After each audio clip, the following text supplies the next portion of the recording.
ಸನ್ಮಾನ್ಯ ಶ್ರೀ ದಿನೇಶ್ ಗುಂಡೂರಾವ್, ಸಚಿವರು, ಆರೋಗ್ಯ ಮತ್ತು ಕುಟುಂಬ ಕಲ್ಯಾಣ ಇಲಾಖೆ.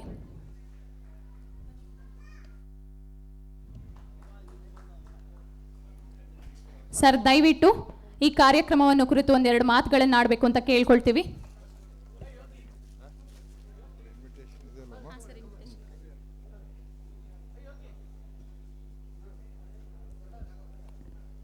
ಅತ್ಯಂತ ಸ್ನೇಹಮಯವಾದ ವಾತಾವರಣದಲ್ಲಿ ನಡೀತಾ ಇರತಕ್ಕಂಥ ಕರ್ನಾಟಕ ಪ್ರೆಸ್ ಕ್ಲಬ್ ಆಯೋಜನೆ ಮಾಡಿರುವಂಥ ಈ ಪ್ರಶಸ್ತಿ ಪ್ರದಾನ ಸಮಾರಂಭ ಪ್ರೆಸ್ ಕ್ಲಬ್ಬಿನ ಗೌರವ ಅಧ್ಯಕ್ಷರಾದಂಥ ಎಸ್ ರಾಮಸ್ವಾಮಿ ಅವರೇ ಹಾಗೂ ಪ್ರಧಾನ ಕಾರ್ಯದರ್ಶಿಗಳಾದಂಥ ರಮೇಶ್ ಅವರೇ, ವೇದಿಕೆ ಮೇಲೆ ಉಪಸ್ಥಿತರ್ತಕ್ಕಂಥ ಪರಮ ಪೂಜ್ಯ ಶರಣರು ಸಂಜಯಾನಂದ ಶ್ರೀಗಳು ಅವರನ್ನು ನಮಸ್ಕರಿಸುತ್ತಾ, ಇವತ್ತು ಹಲವಾರು ಗಣ್ಯರೆಲ್ಲ ವೇದಿಕೆ ಮೇಲೆ ಆಸೀನರಾಗಿದ್ದಾರೆ ಮತ್ತು ನಮ್ಮ ಡಾಕ್ಟರ್ ಪದ್ಮಿನಿ ಪ್ರಸಾದ್ ಅವರು ಕೂಡ ಉಪಸ್ಥಿತಿದ್ದಾರೆ. ಇನ್ನು ಹಲವಾರು ಎಲ್ಲ ವೈದ್ಯರು, ಡಾಕ್ಟರ್ ಮನೋಜಿತ್ ಅವರು ಕೂಡ ಇಲ್ಲಿ ಉಪಸ್ಥಿತರಿದ್ದಾರೆ ಮತ್ತು ಇನ್ನು ಅನೇಕ ಎಲ್ಲ ಗಣ್ಯರೆಲ್ಲ ಬಂದಿದ್ದಾರೆ. ಇವತ್ತು ನಾನು ಪ್ರಥಮವಾಗಿ ಪ್ರೆಸ್ ಕ್ಲಬ್ ಅವರಿಗೆ ನನ್ನ ವಿಶೇಷವಾದಂಥ ಅಭಿನಂದನೆಗಳನ್ನ ಸಲ್ಲಿಸ್ತಾ ಇದ್ದೀನಿ. ಯಾಕೆಂದರೆ ಅವರು ನಮ್ಮ ವೈದ್ಯಕೀಯ ಕ್ಷೇತ್ರವನ್ನು ಗುರುತಿಸಿ ಇದರಲ್ಲಿ ಯಾರು ಅತ್ಯಂತ ಪ್ರಾಮಾಣಿಕವಾಗಿ ಮತ್ತು ಯಶಸ್ವಿಯಾಗಿ ವೈದ್ಯಕೀಯ ಕ್ಷೇತ್ರದಲ್ಲಿ ಒಳ್ಳೆಯ ಸೇವೆ ಮತ್ತು ತಜ್ಞತೆಯನ್ನು ಪಡೆದಿರ್ತಕ್ಕಂಥವ್ರಿಗೆ ಗುರುತಿಸಿ ಅವರಿಗಿವತ್ತು ಈ ಸನ್ಮಾನವನ್ನು ಮಾಡ್ತಾ ಇರುವಂಥದ್ದು ನನಗನ್ಸುತ್ತೆ ಬಹಳ ಅತ್ಯಂತ ಒಂದು ಶ್ರೇಷ್ಠವಾದಂಥ ಕೆಲಸ ನಮ್ಮ ಪ್ರೆಸ್ ಕ್ಲಬ್ನವ್ರು ಮಾಡಿದ್ದಾರೆ. ಯಾಕೆಂದರೆ ವೈದ್ಯರು ಬಹಳ ಪ್ರಮುಖ ಪಾತ್ರ ವಹಿಸ್ತಾರೆ. ನಮ್ಮ ಸಮಾಜದಲ್ಲಿ ಒಳ್ಳೆಯ ವೈದ್ಯರು, ಒಳ್ಳೆಯ ಆರೋಗ್ಯ ವ್ಯವಸ್ಥೆ ಇರಬೇಕಾದ್ರೆ ಒಳ್ಳೆಯ ವೈದ್ಯರು ಇರಬೇಕಾಗ್ತದೆ.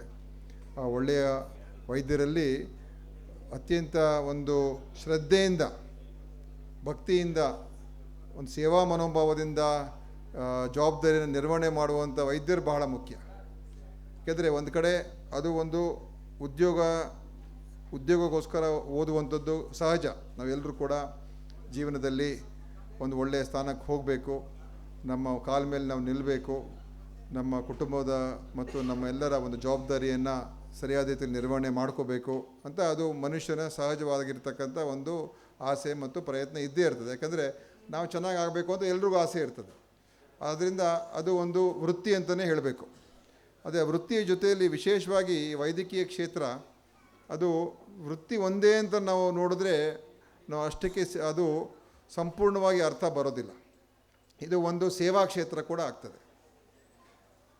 ಇದು ಒಂದು ಮನುಷ್ಯನ ಮೇಲೆ ಅತ್ಯಂತ ದೊಡ್ಡ ಪರಿಣಾಮ ಬೀರುವಂಥದ್ದು.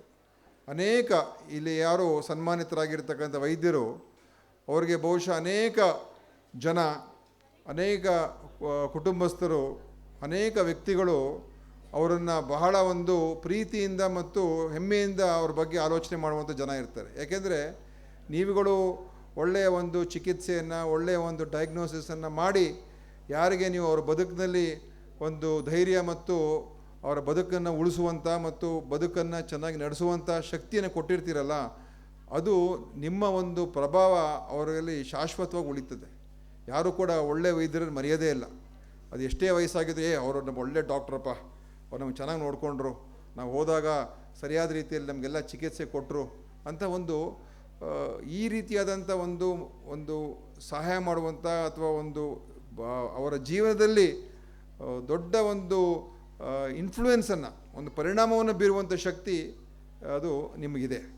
ಆದ್ದರಿಂದ ನಿಮಗೆ ಇವತ್ತೊಂದು ದಿವಸ ನಿಮ್ಮ ಸೇವೆ ಮಾಡ್ತಾ ಇರುವಂಥದ್ದು, ಆ ಸೇವೆಗೆ ಮತ್ತು ನಿಮ್ಮ ಒಂದು ಕಾಂಟ್ರಿಬ್ಯೂಷನ್ಗೆ ಇವತ್ತು ಗುರುತಿಸಿ ಸನ್ಮಾನ ಮಾಡ್ತಾ ಇರತಕ್ಕಂಥದ್ದು ಅದು ಬಹಳ ಒಂದು ಉತ್ತಮವಾದಂಥ ಒಂದು ಕೆಲಸನೇ. ಏಕೆಂದರೆ ನಿಮಗೆ ರೆಕಗ್ನಿಷನ್ನು ಕೂಡ ಬೇಕು. ಹೌದಪ್ಪ, ನಿಮಗೆಲ್ಲರೂ ಬಾಯಿ ಮಾತಾಡಿ ಹೋಗ್ಬಿಟ್ರೆ ಆಗೋದಿಲ್ಲ. ಒಂದು ಕರೆಸಿ ಒಂದು ಗೌರವ ಕೊಟ್ಟಾಗ ನಿಮಗೆಲ್ಲ ಒಂದು ಕಡೆ ನಿಮ್ಗೊಂದು ಸ್ಯಾಟಿಸ್ಫ್ಯಾಕ್ಷನ್. ಹೌದಪ್ಪ, ನಾವು ಮಾಡಿರ್ತಕ್ಕಂಥ ಕೆಲಸಕ್ಕೆ ನಮ್ಮನ್ನು ಗುರುತಿಸಿ ಒಂದು ವೇದಿಕೆ ಕರೆಸಿ ಸನ್ಮಾನ ಮಾಡಿ ಗೌರವಿಸಿದಾರಲ್ಲ, ಅದು ನಿಮಗೆ ಇದರಿಂದ ಏನು ನಿಮಗೆ ದುಡ್ಡೇನು ಬೇಕಾಗಿಲ್ಲ, ಸಂಪಾದನೆ ಮಾಡ್ತಾಯಿದ್ದೀರಾ, ಒಳ್ಳೆ ಕೆಲಸದಲ್ಲಿದ್ದೀರಾ. ಆದರೆ ನಿಮಗೆ ಎಲ್ಲೋ ಒಂದು ಕಡೆ ಆ ರೆಕಗ್ನಿಷನ್ ನಿಮಗೂ ಅದು ಒಂಥರ ಖುಷಿ ತರ್ತದೆ, ಸಂತೋಷ ತರ್ತದೆ, ಒಂದು ನೆಮ್ಮದಿ ನಿಮಗೆ ಸಿಗ್ತದೆ. ಅದರಿಂದ ಆ ಕೆಲಸ ಇವತ್ತು ನಮ್ಮ ಪ್ರೆಸ್ ಕ್ಲಬ್ ಮಾಡಿದ್ದಾರೆ.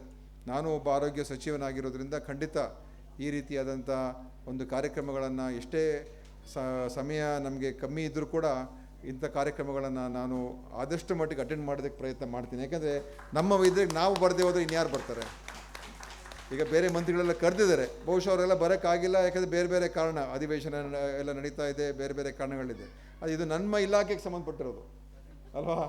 ಅದಕ್ಕೆ ನಮ್ಮ ಇಲಾಖೆಗೆ ಸಂಬಂಧಪಟ್ಟಿರೋದ್ರಿಂದ ನಾನು ಅದು ಯಾವುದೇ ಕಾರಣಕ್ಕೂ ಮಿಸ್ ಆಗಬಾರ್ದು ಬಂದಿದ್ದೀನಿ. ಎಲ್ಲ ಇವತ್ತು ನೋಡಿದೆ, ತುಂಬ ಚೆನ್ನಾಗಿ ಒಳ್ಳೊಳ್ಳೆ ಜನರು ಸೆಲೆಕ್ಟ್ ಮಾಡಿದ್ದಾರೆ. ನಾನು ಆ ಸೆಲೆಕ್ಷನಲ್ಲಿ ಅವರ ಬ್ಯಾಕ್ಗ್ರೌಂಡ್ಗಳನ್ನು ಹಾಗೆ ಎಲ್ಲವನ್ನು ನಾನು ಅದನ್ನು ನಾನು ಆ ವಿಷಯಗಳನ್ನು ಏನು ಹೇಳ್ತಾ ಇದ್ರು ಅದೆಲ್ಲ ಕೇಳಿಸ್ಕೊಂಡೆ. ಸೊ ಒಳ್ಳೊಳ್ಳೆ ಜನ, ಸರ್ಕಾರಿ ಆಸ್ಪತ್ರೆ, ಖಾಸಗಿ ಆಸ್ಪತ್ರೆ ಮತ್ತು ಬೇರೆ ಬೇರೆ ಒಂದು ತಜ್ಞತೆಯಲ್ಲಿರುವಂಥವ್ರು ಮತ್ತು ಕೆಲವರು ಸ್ಪೆಷಾಲಿಟಿ, ಕೆಲವು ಡಾಕ್ಟರ್ಸು, ಕೆಲವು ಆಯುರ್ವೇದ ಡಾಕ್ಟರ್ಸು ಎಲ್ಲರನ್ನೂ ಕೂಡ ಗುರುತಿಸಿ ಇವತ್ತು ಅವರಿಗೆ, ಮತ್ತು ಕೇವಲ ಬೆಂಗಳೂರು ಸುತ್ತಮುತ್ತ ಅಲ್ಲ, ಅದು ಕೂಡ ಮುಖ್ಯ, ಬೇರೆ ಬೇರೆ ಜಿಲ್ಲೆಗಳು, ದೂರ ದೂರ ಜಿಲ್ಲೆಗಳು, ಅಂದರೆ ಸ್ವಲ್ಪ ಎಫರ್ಟ್ ಹಾಕಿದ್ದಾರೆ. ಎಫರ್ಟ್ ಹಾಕಿ ನಮ್ಮ ಪ್ರೆಸ್ ಕ್ಲಬ್ನವರು ಹುಡುಕಿದ್ದಾರೆ. ಇಲ್ಲದೆ ಹೋದರೆ ಯಾರಿಗೊಬ್ರು ಖುಷಿ ಪಡಿಸೋದಕ್ಕೆ ನಾನು ನೋಡಿದ್ದೀನಿ ಕೆಲವು ಸಮಾರಂಭಗಳಲ್ಲಿ ಯಾರಿಗೋ ಕರೆಸ್ಬಿಡ್ತಾರೆ, ಅವ್ರು ಬೇಕಾಗಿರೋರು, ಅವ್ರ ಸ್ನೇಹಿತರು, ಅವರ ಹತ್ತಿರದ ಬಳಗಕ್ಕೆಲ್ಲ ಕರೆಸಿ ಸನ್ಮಾನ ಮಾಡಿ ಕಳಿಸ್ಬಿಡ್ತಾರೆ. ಅದು ಇಲ್ಲಿ ಅವ್ರು ಸ್ವಲ್ಪ ಎಫರ್ಟ್, ಈಗ ಅಂಕೋಲಾ, ಅದು ಸಿಂದಗಿ, ಬಿಜಾಪುರ, ಈ ಕಡೆಯಿಂದೆಲ್ಲನೂ ಕೂಡ ಕರೆಸಿದ್ದಾರೆ. ಅಂದರೆ ನೋಡಿ ತಿಳ್ಕೊಂಡು ಯಾರಿದ್ದಾರೆ, ಯಾರು ಹೆಸರು ಪಡ್ಕೊಂಡಿದ್ದಾರೆ ಅಂತೆಲ್ಲ ನೋಡ್ಕೊಂಡು ಕರೆಸಿರೋದು. ಅದರಿಂದ ಆ ಪ್ರಶಸ್ತಿಗೂ ಕೂಡ ಒಂದು ಗೌರವ ಸಿಗ್ತದೆ. ಪ್ರಶಸ್ತಿ ಸ್ವೀಕಾರ ಮಾಡೋರಿಗೂ ಗೌರವ, ಆ ಪ್ರಶಸ್ತಿಗೂ ಒಂದು ಗೌರವ. ಯಾಕಂದರೆ ಒಳ್ಳೆಯವರಿಗೆ ಕೊಟ್ಟಾಗ ಆ ಪ್ರಶಸ್ತಿ ವ್ಯಾಲ್ಯೂ ಹೋಗ್ತದೆ. ಈಗ ಹಿಂದೆ ನೋಡ್ತಾ ನಾವು ರಾಜ್ಯೋತ್ಸವ, ಹಿಂದೆ ಕನ್ನಡ ರಾಜ್ಯೋತ್ಸವ ಕೊಡ್ತಾಯಿದ್ರು, 150, 120 ತಲುಪಿತ್ತು. ಆವಾಗ ಗೌರವ ಕಮ್ಮಿ ಆಗಿತ್ತು. ಈಗ ಮತ್ತೆ ಅದನ್ನು ಸರಿಯಾದ ಒಂದು ಮಟ್ಟಕ್ಕೆ ತೊಗೊಂಬಂದಿದ್ವಿ. ಯಾಕಂದರೆ ಆ ಪ್ರಶಸ್ತಿ ಕೊಡುವುದು ಕೂಡ ಅಷ್ಟೇ ಮುಖ್ಯ. ಯಾರಿಗೆ ಸೆಲೆಕ್ಟ್ ಮಾಡ್ತೀವಿ, ಯಾರಿಗೆ ಕೊಡ್ತೀವಿ, ಎಷ್ಟು ಜನರಿಗೆ ಕೊಡ್ತೀವಿ, ಹೇಗೆ ಮಾಡ್ತೀವಿ ಅಂತ ಅದು. ಸೊ ಅದರಿಂದ ಆ ಪ್ರಶಸ್ತಿಗೂ ಗೌರವ ಇದೆ. ಪ್ರಶಸ್ತಿ ಸ್ವೀಕಾರ ಮಾಡೋರಿಗೂ ಕೂಡ ನನ್ನ ಅಭಿನಂದನೆಗಳು. ನೀವು ಇದೇ ರೀತಿ ಮುಂದೆ ಇನ್ನೂ ಹೆಚ್ಚೆಚ್ಚು ಒಳ್ಳೆಯ ಕೆಲಸಗಳು ಮಾಡಿ, ಖಂಡಿತ ನೀವು ನಿಮ್ಮ ಬದುಕನ್ನು ಇನ್ನೂ ಉತ್ತಮ ದರ್ಜೆಗೆ ಹೋಗೋದು ನಿಮ್ಮ ಅದು ಆಸೆ ಇಟ್ಕೊಳ್ಬೇಕು. ಆದರೆ ಇಲ್ಲಿ ಯಾರು ಬಡವರು ಬರ್ತಾರೆ, ಯಾರು ಸಾಮಾನ್ಯ ವರ್ಗ ಬರ್ತಾರೆ, ಅಂಥವ್ರಿಗೆ ಯಾವಾಗಲೂ ಕೂಡ ಆ ಒಂದು ಸಹಾನುಭೂತಿ ಇರಬೇಕು. ಕರುಣೆ ಅಂತ ನಾನು ಹೇಳೋದಿಲ್ಲ, ಸಹಾನುಭೂತಿ ಇರಬೇಕು. ಅವ್ರ ಬಗ್ಗೆ ಕಂಪ್ಯಾಷನ್ ಇರಬೇಕು. ಅವ್ರಿಗೆ ಏನಾದರೂ ಮಾಡಿ ನಮ್ಮ ಕೈಲಿ ಎಷ್ಟು ಸಾಧ್ಯ ಆಗುತ್ತೆ ಅವ್ರಿಗೆ ನಾವು ಸಪೋರ್ಟ್ ಮಾಡೋಕ್ಕಾಗುತ್ತೆ.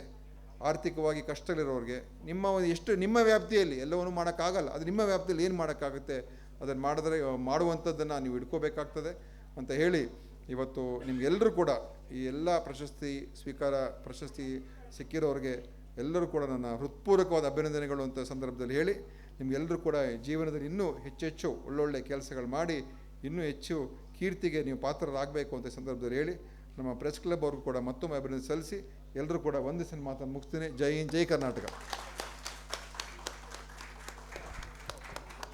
ಸನ್ಮಾನ್ಯ ಶ್ರೀ ದಿನೇಶ್ ಗುಂಡೂರಾವ್ ಸಚಿವರು ಹಾಗೂ ಆರೋಗ್ಯ ಮತ್ತು ಕುಟುಂಬ ಕಲ್ಯಾಣ ಇಲಾಖೆ ಇವರಿಗೆ ಧನ್ಯವಾದಗಳನ್ನು ಹೇಳ್ತಾ, ಡಾಕ್ಟರ್ ಭಾವನಾ ಆರ್ ವೇದಿಕೆ ಮೇಲೆ ಬರಬೇಕು ಮೇಡಮ್. Doctor Bhavana R.